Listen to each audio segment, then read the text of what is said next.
Assalamu alaikum, dear students. Welcome to the next lecture of structural analysis. In this lecture, we will discuss about an example and their solution based on moment area theorem. Basically, this example I have chosen from structural analysis book R.C. Hebler, structural analysis. ठीक है, उसी मैंने ये example choose किया है। तो आज हम ये एग्जाम्पल सॉल्व करेंगे डिटेल से, स्टेप बाय स्टेप, तो आप लोगों को समझ आ जाएगा। ठीक है, सो स्टार्ट करते हैं example. Example number 8.10, determine the deflection of the simply supported beam at point C shown in the figure. Use modulus of elasticity 29 into 10 raised to power 3 KSI and moment of inertia is 21 inch power 4। ठीक है, इस example में हमारे पास एक simply supported beam given है। तो उस beam का हमने क्या करना है, डिफ्लेक्शन पॉइंट फाइंड करना है पॉइंट सी पी। ठीक है, हमारे पास ये एक सिंपली सपोर्टेड बीम है। सिंपली सपोर्टेड बीम का क्या मतलब है कि इसका एक साइड पे रोलर सपोर्ट है, दूसरी साइड पे हमारे पास फिक्स सपोर्ट है। ठीक है, रोलर सपोर्ट का फंक्शन क्या है कि वो सिर्फ ओनली वन लोड को रेजिस्ट कर सकता है, जैसे कि ये है हमारे पास।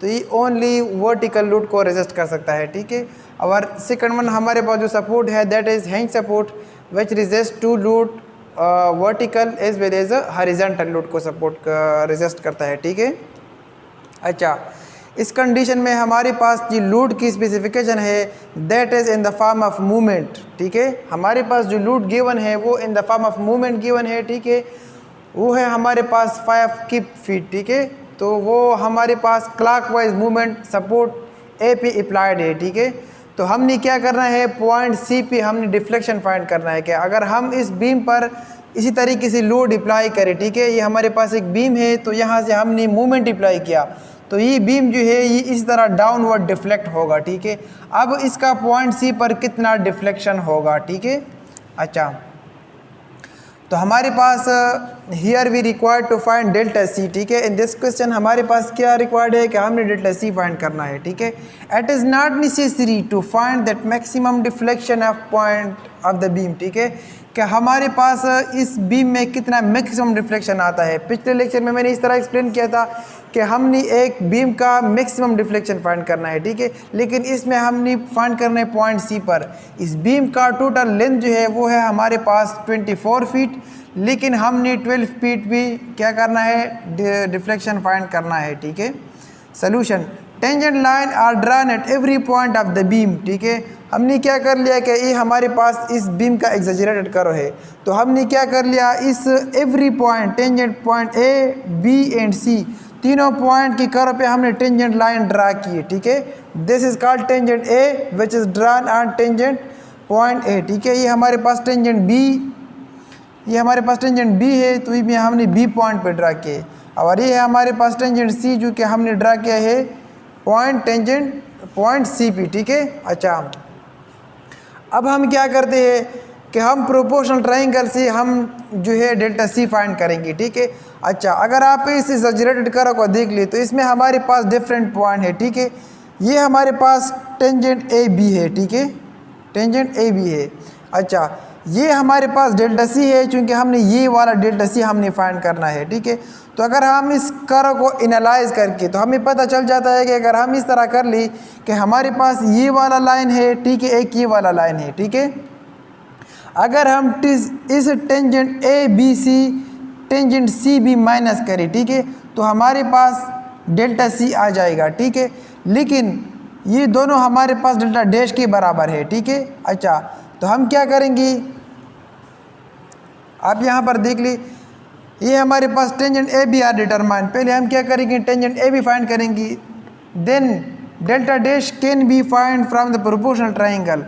फिर अगर हम ये वाला जो है डेल्टा ए बी हम इस तरह फाइंड करेंगे, ये हमारे पास टोटल जो है हमारे पास डेल्टा डैश है। ठीक है, तो हम अगर आप यहाँ पर देख लिए हमारे पास एक ट्रायंगल है, इस ट्रायंगल के अंदर ही दूसरा ट्रायंगल है। ठीक है, तो हम सिमिलर ट्रायंगल की मदद से हम ये वाला डेल्टा डैश जो है ये ब्रैकेट वाले सिंबल के साथ जो हमने शुरू किया है, तो ये हम फाइंड कर सकते हैं with the help of proportional triangle. किस तरह कि हम इस परपेंडिकुलर को इस बेस पर डिवाइड कर दें और इस परपेंडिकुलर को इस बेस पर डिवाइड कर दें, तो हमारे पास ये वाला आ जाएगा, क्योंकि हमारे पास लेंथ ऑफ द बीम जो है वो ऑलरेडी गिवन है। ठीक है, अच्छा, so this is delta dash divide by 12। ठीक है, ये हमारे पास डेल्टा डैश है, ये हमारे पास इसका बेस है। तो परपेंडिकुलर डिवाइड बाई बेस, ठीक है, perpendicular divide by base is equal to this perpendicular divide by total distance tangent A B divide by 24, ठीक है। अगर हम इस तरह बाई क्रॉस मल्टीप्लिकेशन हम इसे डेल्टा डैश की वैल्यू फाइंड कर सकते हैं, ठीक है। So delta dash is equal to tangent A B into 12 by cross multiplication divide by 24, ठीक है। अगर हम इसको आपस में कट कर ले तो हमारे पास आ जाएगा delta dash is equal to tangent A B divide by 2। अच्छा, इसका मतलब ये है कि हमारे पास ये वाला लेंथ अगर हम 2 पर डिवाइड करें तो हमारे पास डेल्टा डैश की वैल्यू आ जाएगा, ठीक है, जो कि हमारे पास यहाँ पर है delta dash is equal to tangent A B divide by 2, ठीक है। अच्छा, अब अगर हम फाइंड करना चाहते हैं डेल्टा सी, ठीक है, तो डेल्टा सी हम किस तरह फाइंड करेंगे? डेल्टा सी हम इस तरह फाइंड करेंगे कि हमारे पास ये डेल्टा डैश जो है, डेल्टा डैश से अगर हम टेंजेंट सी भी माइनस करें तो हमारे पास डेल्टा सी आ जाएगा, ठीक है। तो delta C is equal to tangent A B divide by 2 minus tangent C divide by B. This is called equation number 1, ठीक है। इसको हमने इक्वेशन नंबर 1 का नाम दिया। अब हम टेंजेंट ए बी फाइंड करेंगे, टेंजेंट सी बी फाइंड करेंगे। इन दोनों को इक्वेशन नंबर 1 में हम पुट करेंगे तो हमारे पास डेल्टा सी की वैल्यू जो है वो आ जाएगा, ठीक है। हम क्या करेंगे? टेंजेंट ए बी फाइंड करेंगे और टेंजेंट सी बी फाइंड करेंगे। उन दोनों को हम इक्वेशन नंबर 1 में पुट करते हैं तो हमारे पास डेल्टा सी की वैल्यू जो है वो आ जाएगा, ठीक है। अच्छा, तो according to movement area theorem, जैसा कि पहले लेक्चर में मैंने एक्सप्लेन किया है कि मूवमेंट एरिया थ्योरम में अगर हम किसी पॉइंट पर डिफ्लेक्शन फाइंड करना चाहते हैं तो उसका हम मूवमेंट डायग्राम ड्रा करते हैं, फिर मूवमेंट डायग्राम का एरिया हम फाइंड करते हैं। दिस इज कॉल्ड स्लोप, ठीक है। अगर हम मूवमेंट डायग्राम का एरिया फाइंड करें और जिस पॉइंट पे हमें डिफ्लेक्शन चाहिए उस पॉइंट से लेकर उस एरिया का सेंट्रॉइड, ठीक है, उससे मल्टीप्लाई करें तो हमारे पास डिफ्लेक्शन आ जाएगा, ठीक है। जैसा कि आप यहाँ पर देख सकते हैं, ये हमारे पास मूवमेंट डायग्राम है, क्योंकि हमारे पास जो मैक्सिमम मूवमेंट अप्लाइड है दैट इज 5 किप फीट, ठीक है। तो ये हमारे पास मूवमेंट डायग्राम है, M by E I diagram, ठीक है। इसकी हाफ पे कितना लोड होगा, मूवमेंट होगा, तो वो हमारे पास इसकी हाफ होगा, क्योंकि डिस्टेंस हमारे पास हाफ है तो मूवमेंट भी हाफ होगा, क्योंकि हमारे पास बीम की स्पेसिफिकेशन जो है वो सेम है। अगर बीम का इनर्शिया यहाँ पर 21 है तो यहाँ पर भी 21 है, अगर यहाँ पर 29 है तो यहाँ पर भी 29 है। अगर ये डिफरेंट होता तो डेफिनेटली हमारे पास ये मूवमेंट की वैल्यू जो है वो भी डिफरेंट आ जाता है फिर, ठीक है। अच्छा, तो ये हमारे पास सेंटर पे जो मूवमेंट है दैट इज 2.5 बाई ई आई, ठीक है। अच्छा, अब हम क्या करते हैं? हम टेंजेंट ए बी फाइंड करते हैं, ठीक है। जैसा कि आप यहाँ पर देख सकते हैं, ये हमारे पास पॉइंट ए है, ये हमारे पास पॉइंट बी है और दैट इज पॉइंट सी, ठीक है। अच्छा, तो टेंजेंट ए बी का मतलब ये है कि हम इसका टोटल एरिया फाइंड करेंगे और उस एरिया के साथ साथ हम क्या करेंगे? इसका सेंट्रॉइड मल्टीप्लाई करेंगे फ्रॉम दैट सपोर्ट, ठीक है। क्योंकि हम ये भी जानते हैं कि हमारे पास फॉर एग्जांपल अगर एक ट्राइंगल है उसका हम सेंट्रॉइड फाइंड करते हैं, ठीक है। उस पर हमने लोड अप्लाई किया या हम इसका सेंट्रॉइड फाइंड करते हैं, तो सेंट्रॉइड ऑफ द ट्राइंगल हम इस तरह एक्सप्लेन कर सकते हैं कि हमारे पास एक लेट्स सपोज ये ट्राइंगल है, ठीक है। इसका हम सेंट्रॉइड फाइंड करते हैं from perpendicular side of the triangle. So from this side this will be equal to 1 divide by 3 of the total length of the base, ठीक है। और इस साइड से हमारे पास आ जाएगा 2 डिवाइड बाई 3 टोटल लेंथ, ठीक है। तो वो हमारे पास आ जाएगा, ठीक है, सेंट्रॉइड आ जाएगा हमारे पास। तो हम क्या करते हैं? टोटल ट्राइंगल का एरिया फाइंड करते हैं। अच्छा, ट्राइंगल का एरिया हम किस तरह फाइंड करेंगे? सिंपल फार्मूला है कि हम लेंथ के साथ वेट मल्टीप्लाई करेंगे और उसके साथ साथ हम क्या करेंगे? इसको 1/2 से मल्टीप्लाई करते हैं या 2 पर डिवाइड करते हैं, ठीक है।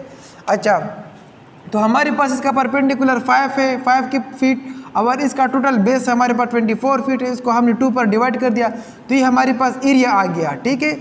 हमारे पास जो एरिया आता है इसका फार्मूला ये है, ठीक है। अब हम क्या करेंगे? इस एरिया के साथ फ्रॉम सपोर्ट ए इसका सेंट्रॉइड मल्टीप्लाई करेंगे। तो अकॉर्डिंग टू दिस ट्राइंगल हम इसका सेंट्रॉइड मल्टीप्लाई करेंगे, दैट इज 1/3 ऑफ 24। हमारे पास टोटल लेंथ 24 है, इसके साथ हम 1/3 मल्टीप्लाई करेंगे तो हमारे पास टेंजेंट ए भी आ जाएगा 480 क्यूबिक फीट। क्यूबिक फीट क्या होता है? अच्छा, दैट इज इम्पोर्टेंट पॉइंट। ये हमारे पास फीट है, ये भी हमारे पास फीट है, तो feet multiplied by feet is equal to feet square. इसके साथ हम ये वाला फीट मल्टीप्लाई करेंगे तो हमारे पास यूनिट जो है वो क्यूबिक में आ जाएगा, ठीक है। अच्छा, उसके बाद हम क्या करते हैं कि हम ई आई पर डिवाइड करते हैं, क्योंकि हमारे पास ई आई जो है वो यहाँ से आ रहा है, ठीक है। लेकिन हम ये की वैल्यू जो हम यहाँ पर फुट नहीं करते हैं, क्योंकि हमारे पास फिर क्वेश्चन जो है वो लेंथी हो जाएगा, तो हम सिंपल रखते हैं, सिर्फ ई आई लिखते हैं यहाँ पर, ठीक है।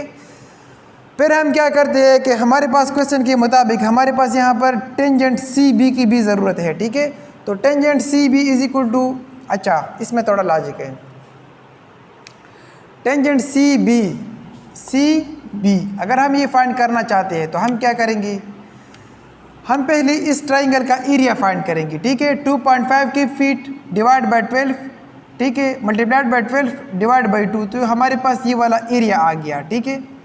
अच्छा उसके बाद हम क्या करेंगे कि हम इस ट्राइंगल का सेंट्रॉइड जो है, ठीक है, वो सेंट्रॉइड हम फाइंड करेंगे। तो ट्राइंगल का सेंट्रॉइड हमारे पास किस तरह आता है, 1/3 × 12 फीट, ठीक है, इस साइड से। टेंजेंट चूँकि हमारे पास है टेंजेंट सी बी, ठीक है, ये मेरे ख्याल में मैंने मिस्टेक से लिखा है, यहाँ पर ये नहीं है, ठीक है, ये डायरेक्टली मल्टीप्लिकेशन में है, ठीक है। अच्छा 1/3 इस साइड से हो गया 12 फीट, ठीक है। फिर हम इसका एरिया फाइंड करते हैं।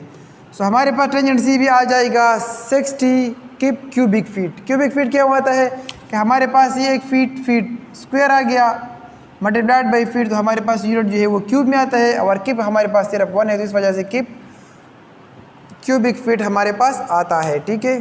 अच्छा अब हम क्या करेंगे, हमने टेंजेंट ए भी फाइंड किया और टेंजेंट सी भी हमने फाइंड कर लिया। अब हम क्या करते हैं, इन दोनों वैल्यू को हम इक्वेशन नंबर 1 में पुट करते हैं, ठीक है। तो after putting equation number 1 we will get the required answer, ठीक है। अच्छा तो delta C is equal to 1/2, इसे हम कॉमन करते हैं, टेंजेंट ए बी की वैल्यू पुट करते हैं माइनस टेंजेंट सी बी की वैल्यू पुट करते हैं, ठीक है। टेंजेंट ए बी हमारे पास बराबर है 480 क्यूबिक फीट और टेंजेंट सी भी हमारे पास बराबर है 60 क्यूबिक फीट, ठीक है। अच्छा पहले हम इसके साथ 2 पर डिवाइड करते हैं, फिर इसे 60 माइनस करते हैं, तो हमारे पास आ जाएगा 180 क्यूबिक फीट, ठीक है। अच्छा फिर हम क्या करेंगे, इसको हम ई आई पर डिवाइड कर दें, ई आई की वैल्यू जो है वो हम पुट करते हैं, क्योंकि हमारे पास ई की वैल्यू 29 है और आई की वैल्यू हमारे पास 21 इंच की पावर 4 है, ठीक है, ये हमारे पास 21 है, ठीक है। अच्छा आफ्टर सिंप्लीफाइंग दिस, ठीक है, हमारे पास डेल्टा सी आ जाएगा 0.511 इंच, ठीक है। हमारे पास चूंकि ये वाला जो है ये हमारे पास फीट में है, ये दोनों इंच में है, तो अगर क्यूबिक फीट को हम इंच में कन्वर्ट करते हैं तो इसमें उसको हम क्या करेंगे 12, ठीक है, क्यूब के साथ हम मल्टीप्लाई करेंगे, ठीक है। अगर हम फीट को इंच में कन्वर्ट कर देते तो उसको हम 12 से मल्टीप्लाई करते हैं। अगर हम फीट स्क्वायर को इंच में कन्वर्ट करते हैं तो 12 स्क्वायर के साथ हम मल्टीप्लाई करते हैं। अगर हम क्यूबिक फीट को इंच में कन्वर्ट करना चाहते हैं तो फिर उसको हम क्या करते हैं 12 क्यूब के साथ हम मल्टीप्लाई कर देंगे, तो 12 क्यूब हमारे पास आ जाएगा 1728 inch cube divide by feet cube, ठीक है। तो हमारे पास आंसर जो है वो सारा इंच में आ जाएगा 0.511 इंच, ठीक है। इसका क्या मतलब है, इसका मतलब ये है कि अगर इस बीम पर हम यहाँ से 5 क्यूब फीट मूवमेंट अप्लाई करें तो हमारे पास यहाँ पर जो डिफ्लेक्शन आता है दैट इज़ 0.511 इंच, ठीक है। ये हमारे पास डेल्टा सी पर इस बीम का डिफ्लेक्शन है, ठीक है। अच्छा तो ये था हमारा आज का एग्जाम्पल। अगर कोई क्वेश्चन है तो कमेंट में पूछ सकते हैं, ठीक है। Thank you.